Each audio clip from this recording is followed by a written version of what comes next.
อามาอีกแล้วแก้วแกนศรัทธาธรรมพี่น้องมาอีกแล้วแก้วแกนศรัทธาศีลมาอีกแล้วแก้วแกนศรัทธาศัพท์เด้อพี่น้องเด้อมาจากกำท้องถิ่นแดนใดยาปูผาขาวเอ้ยมาจากทางไกลพี่น้องแต่ว่าเมืองเดียวกันนี่แหละนะกับบุไก่ปันใดนะบ้านนาลักบ้านนาลักนึกว่าเมืองกุกบกสนอกแล้วโมแมนพี่น้องเมืองอาจสะพังทองอันเดียวกันอย่าปูว่าวเซอร์ไปบักนี่เขาอยู่บ้านนาลักเมืองกุกบกว่ามันเรียนเด้นาลักกุกบกนะพี่น้องนะนี่เพิ่นมาห่วมสร้างนำอาจารย์ปูนะห่วมบุญนำแท้จริงเฮือนละแสนกระเพียบอยู่แล้วแหละนะเฮือนละแสนนะพันปลายหลังคาเฮือนตกกันพี่น้องบ่เป็นแพดอกอันนั้นทางรัฐการนี่ตกใส่หลังคาเฮือนละ100,000 กีบนะมูลค่าของขัวก็ดังหู้กันละเนาะเบิ่งพี่น้องนะและอาจารย์ผู้สั่งอยู่เดี๋ยวนี้นี่อันนี้เป็นการแผ่พี่น้องการแผ่ของอาจารย์ปูเนี่ยตั้งจากบนอื่นบ่แม่นไปแผ่พี่น้องผู้มาฮอดและปูจังแผ่นะไอ้ผู้ที่บ่อยากได้บุญนำห่วมก็มาอาจารย์ปูเขาได้ยินเขาก็บ่มาเลยล่ะโอ้เขาไปหาเพิ่นนี่สิได้เว้าภาษาบ้านเฮาเนาะโอ้สิได้เสียเงินเด้เพิ่นสิแผ่บุญนำเฮาเนาะโอ้บ่ไปบ่ต้องไปเพิ่นฮู้จักเฮาก็ย่าเพิ่นบ่ฮู้ก็ตามบ่ต้องไปเฮ็ดหูบ่ได้ยินก็ได้อย่าพูก็บอกอยู่พิษแมนเพียอย่าพูว่าเอาจากใจแท้ๆนะเอาจากใจ100%แท้ๆนะแต่ผู้ใดมาฮอดแล้วก็ได้นี่มาจากบ้านนาลักกุกบกนี่เห็นบ่นี่นะลูกพ้นพางบ้านเฮานี่เด้นะนี่ลูกผู้ใดเด้อ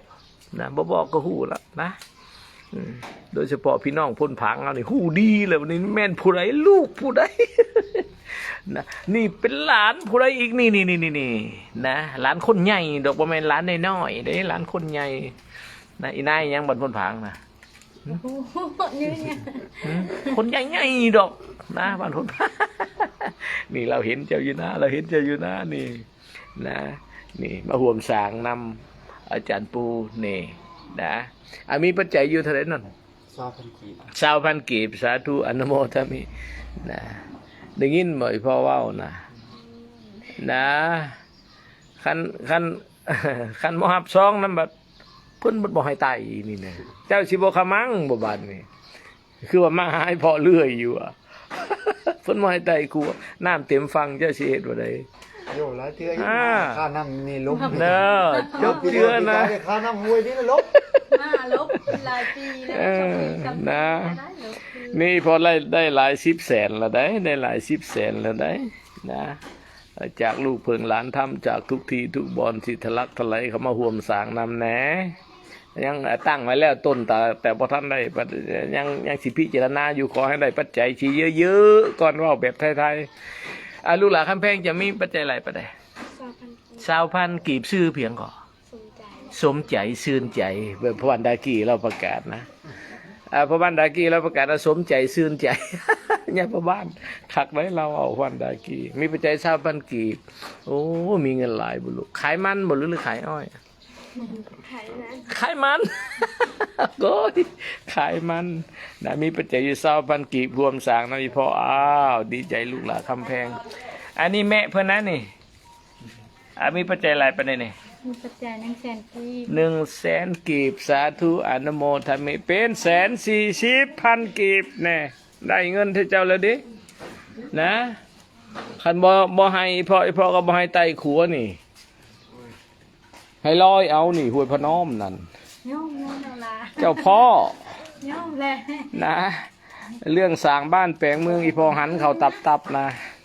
เรื่องทำลายบ้านเมืองแหละระวังดีๆถ้าอย่าพอหู้นะอย่าพอชิไทยทำ ไปทั่วโลกเลยผู้ใดทำลายบ้านทำลายเมือง คันว่าสร้างบ้านแปลงเมืองก็เอาอีกได้ฮะเนี่ยพอไปทั่วโลกอีกเหมือนกันนะอาพุทโธธัมโมสังโฆอนุโมทามิสุขกายสุขใจเจริญงอกงามมั่งคั่งสมบูรณ์พูนผลพี่น้องมาแต่บ้านใดนั่น เป็นน้องห้อย อ้อยนะเอาหับพี่น้องก่อนพี่น้องมาจากบ้านยังเกาะบ้านนารักกกบกบ้านนารักเมืองกกบก อายุวันโนสุขังพลังทุกเมื่อทุกยามก็ขาเถิดสาธุเอามานี่วางลงวางล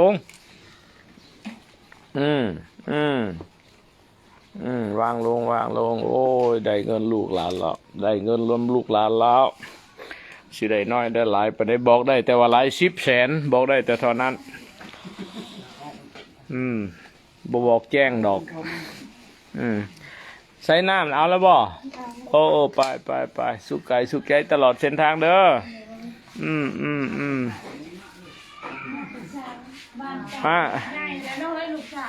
โอ้ยความรอ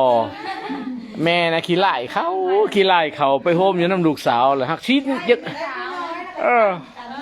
เบิ่งหน้ายักบูดว่ะลูกสาวต้องหน้าใสคือแม่ได้แม่ว้าวอันยังเข้ามาปาโตเน่